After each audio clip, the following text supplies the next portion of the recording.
दोस्तों, मेरा नाम है अभिषेक शर्मा और आज हम हमारी एंशिएंट हिस्ट्री की सेकंड क्लास में मिजोलिथिक एज के बारे में पढ़ेंगे।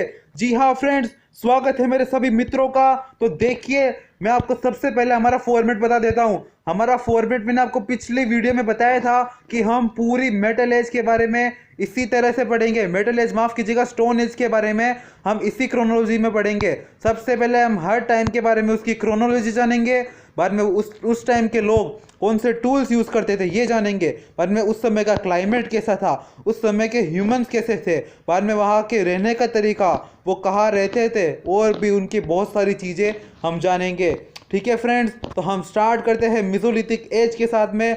अब मिजोलिथिक एज का आप टाइम पीरियड देख सकते हो, 15,000 बीपी से लेके 5,000 बीपी तक। जी हाँ फ्रेंड्स, बीपी मतलब बिफोर प्रेजेंट। ठीक है, अब बाद में मिजोलिथिक काल को एपीपेलियोलिथिक पीरियड भी बोला जाता है, और बाद में इसको मतलब नियोलिथिक और पेलियोलिथिक के बीच का समय भी बोला जाता है, क्योंकि सबसे पहले हमारा आता है पेलियोलिथिक, बाद में आता है मिजोलिथिक, फिर नियोलिथिक। आप ये देख सकते हैं, तो यहाँ पे मेसोलिथिक को पेलियोलिथिक और नियोलिथिक के बीच का काल भी बोला जाता है। ठीक है फ्रेंड्स, अब हम देखेंगे हमारी क्रोनोलॉजी के हिसाब से कि उस समय पे कौन से टूल्स यूज़ किए जाते थे। ठीक है, देखेंगे उस समय कौन से टूल्स यूज़ होते थे। सबसे पहले माइक्रोलिथ्स। माइक्रोलिथ्स वो हथियार होते हैं जो एकदम छोटे छोटे पत्थर से बने होते हैं। ये देखिए, मैं आपको दिखाता हूँ। ये देखिए, कुछ इस प्रकार के जो यहाँ पे हथियार होते हैं, इनको हम क्या बोलते हैं? माइक्रोलिथ्स। ठीक है, ये क्या होता है? माइक्रोलिथ्स। ये देखिए, एकदम छोटे छोटे पत्थर से ये बने हुए हैं, तो ये है हमारे माइक्रोलिथ्स। और बाद में हम देखेंगे टूल्स में बोन टूल्स। पहली बार उस समय में मिजोलिथिक एज में वो पहला समय था जब हड्डियों से बने हुए हथियार में मिले थे। ये देखिए, आप देख सकते हैं यहाँ पे, ये देखिए बोन से बने हुए टूल्स यहाँ पे हमें पहली बार मिजोलिथिक एज में देखने को मिले थे। ठीक है, और बाद में वहाँ पे कौन से टूल्स देखने को मिले? बाद में वहाँ पे कंपोजिट टूल्स देखने को मिले। आप कहोगे कंपोजिट टूल्स क्या होता है? कंपोजिट टूल्स वो टूल्स होते हैं जो किसी दो हथियार को मिला के एक हथियार बनाया जाता है।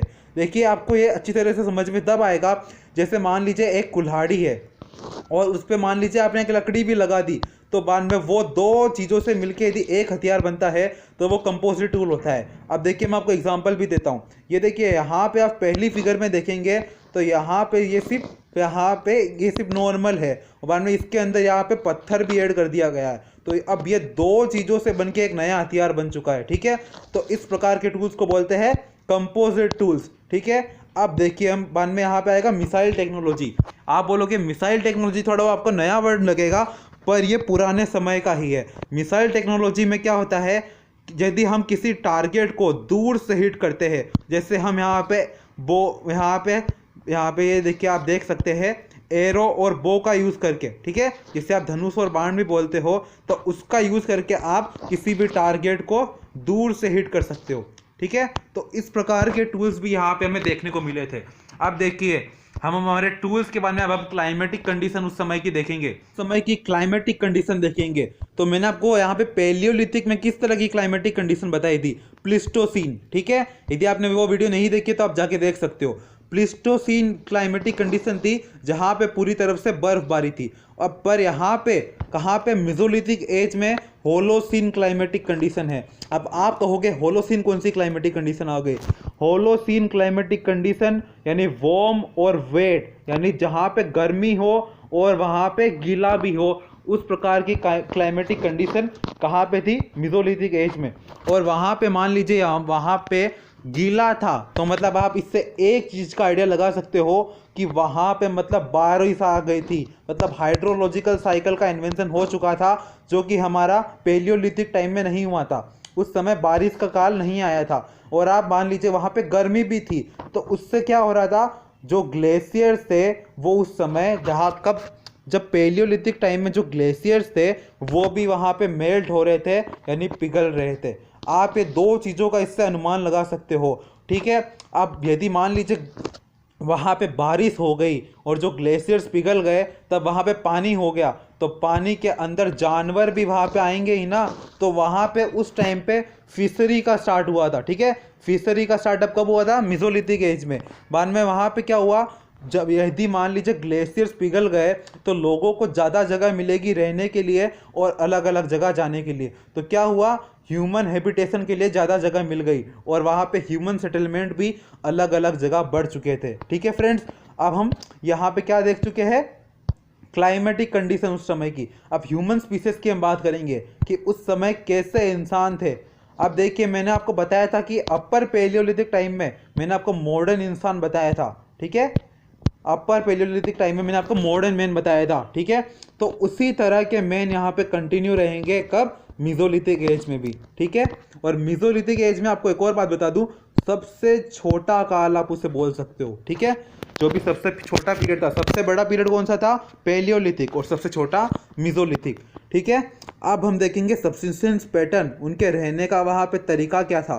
ठीक है, अब देखिए, हम देखते हैं यहाँ पे आप देख सकते हैं फिशिंग और डोमेस्टिकेशन ऑफ एनिमल्स, नई चीज़ें जुड़ गई थी वहाँ पे। मैंने आपको बताया कि वाटर बॉडीज़ वहाँ पे क्रिएट हो गई, पानी होगा तो उसमें रहने वाले जानवर भी वहाँ पे क्रिएट हो गए। तो क्या आया, फिशिंग, पहली बार फिशिंग वहाँ पे मिला। और डोमेस्टिकेशन ऑफ एनिमल्स, पहले के लोग आप देखोगे पैलियोलिथिक काल में सिर्फ जानवरों का शिकार कर रहे थे, और बाद में यहाँ पे आप इस समय देखोगे कि डोमेस्टिकेशन ऑफ एनिमल मतलब उन जानवरों को उन्होंने पालना भी शुरू कर दिया।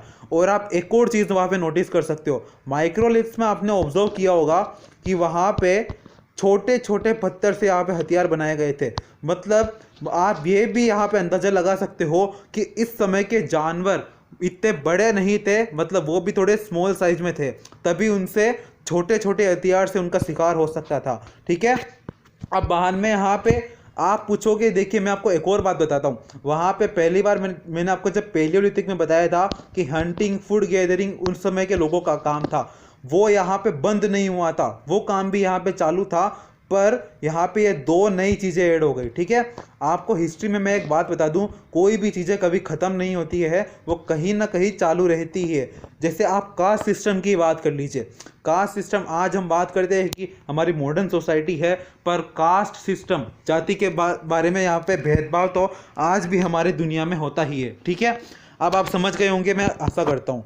अब देखिए, अब हम आगे पढ़ेंगे यहाँ पे सेटलमेंट पैटर्न, वो लोग रहते कहाँ थे।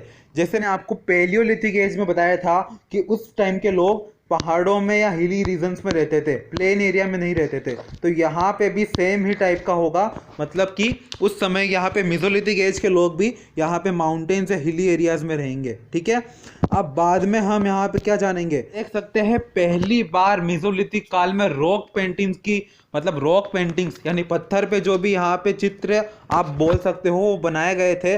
ठीक है, सबसे पहली रॉक पेंटिंग यहाँ पे कहाँ फाउंड हुई थी, 1867 में ये है सोहागीगढ़। ठीक है, ध्यान से सुनिएगा, सोहागीगढ़ जो कि यूपी में है। ठीक है, मिर्ज़ापुर के पास में, वहाँ पे सबसे पहली रॉक पेंटिंग यहाँ पे फाउंड हुई थी। ठीक है, अब बाद में आप देख सकते हैं यहाँ पे पहली बार आर्टिफिशियल ड्वेलिंग यूनिट्स भी मिले थे। आप कहोगे आर्टिफिशियल ड्वेलिंग यूनिट्स क्या है, जैसे पहले के लोग वहाँ पे जो भी नेचुरल उनको जो जगह मिलती थी वहाँ पे ही वो रहते थे, मतलब जो भी कोई नेचुरल गुफा होगी वहाँ पे। पर इस समय में पहली बार ऐसे यहाँ पे सबूत मिले कि वो लोग आर्टिफिशियल अपनी गुफा ये सब क्रिएट करते थे अपने रहने के लिए। ठीक है, और ये सब एविडेंस हमें मिले हैं बेलन वैली में। ठीक है, और यहाँ पे इस समय की सबसे जो ज़रूरी जो प्लेसेस है वो मैं आपको बताता हूँ। सबसे ज़रूरी जो साइट्स है वो है भीमबेटका, ठीक है, जो कि हमारे मध्य प्रदेश में। और बाद में यहाँ पे बेगोर, राजस्थान और रिवर कोठारी, ये सब देखिए मैं आपको इन सब की लोकेशन यहाँ पे बताता हूँ। ठीक है, अब आप देख सकते हो यहाँ पे सबसे पहले भीमबेटका और आदमगढ़, ये जो मध्य प्रदेश में ये दोनों साइट्स है, ये काफ़ी इंपॉर्टेंट साइट्स है यहाँ पे मेसोलिथिक पीरियड की। ठीक है, अब बाद में एक और यहाँ पे ये देखिए, यहाँ पे देखते हैं यहाँ पे लांजांग है जो कि गुजरात में है। ठीक है, ये काफ़ी इंपॉर्टेंट साइट्स है और यहाँ पे पहली बार पोट्री मिली थी मेसोलिथिक पीरियड में। पर जनरली आप पोट्री की बात करोगे तो वो यहाँ पे नियोलिथिक पीरियड में मानी जाती है, पर यहाँ पे कुछ एविडेंसेस मिले थे पर आज तक इसे यह कंफर्म नहीं हो पाई ये चीज़। ठीक है, और बाद में यहाँ पे एक और इम्पोर्टेंट जगह है जो है महादाहा। ठीक है, जो कि कहाँ पे है, वो भी उत्तर प्रदेश में है, ये भी काफ़ी इंपॉर्टेंट प्लेस यहाँ पे है। अब यहाँ पे कुछ अलग अलग चीज़ें और देखने को मिली। यहाँ पे क्या हुआ, ह्यूमन पॉपुलेशन बढ़ चुकी थी। ठीक है, ह्यूमन पॉपुलेशन बढ़ चुकी थी क्योंकि और बाद में ह्यूमन पॉपुलेशन जब बढ़ी तो वहाँ पे यदि ह्यूमंस के पास जो रिसोर्सेज थे, जो उनकी ज़िंदगी जीने का जो तरीका था, जो चीज़ें उन्हें चाहिए थी, वो भी वहाँ पे बढ़ी। और यहाँ पे पहली बार बरियल सिस्टम का, ठीक है, बरियल सिस्टम के बारे में हमें कुछ मिला। बरियल सिस्टम क्या है, मतलब किसी इंसान की जब डेथ हो जाती है तब उसे मतलब दफना दिया जाता है, आप ऐसा बोल सकते हो, ठीक है। अब बाद में और उसके बाद में हमें ग्रेव गुड्स भी मिले। क्या मिले? Grave goods. आप कहोगे ग्रेव गुड्स क्या है? मान लीजिए किसी इंसान की डेथ हो गई है तो उसकी जो डेड बॉडी थी उसके साथ में ही कुछ गुड्स, कुछ सोने चांदी उन्हें दफना दिया जाता था, ठीक है, ताकि वो उसके अपने आगे जाने वाली लाइफ में उसे यूज़ कर चुके, ठीक है। अब बाद में हमें इससे क्या पता चलता है? हमें इससे ये पता चलता है कि मेसोलिथिक काल में ये सोच भी थी कि इंसान की आगे की लाइफ भी होती है, ठीक है, मतलब मौत के बाद में जो ज़िंदगी होती है उसके बारे में भी वो लोग मानते थे, ठीक है। मतलब कि ऐसा बोलते थे कि continuity of life even after death. बाद में यहाँ पे डबल बरियल के एविडेंस भी मिले हैं, मतलब दो लोगों को, मैन और वुमेन को साथ में बरियल किया हो। तो इस पे भी अलग अलग पॉइंट ऑफ व्यू हिस्टोरियंस ने दिए हैं। कुछ हिस्टोरियंस ने बोला है क्या उस समय सती प्रथा भी थी, कि मतलब मैन की डेथ हो गई तो वहाँ पे फीमेल की भी, यहाँ पे फीमेल को भी साथ में ही मतलब दफना दिया जाता था।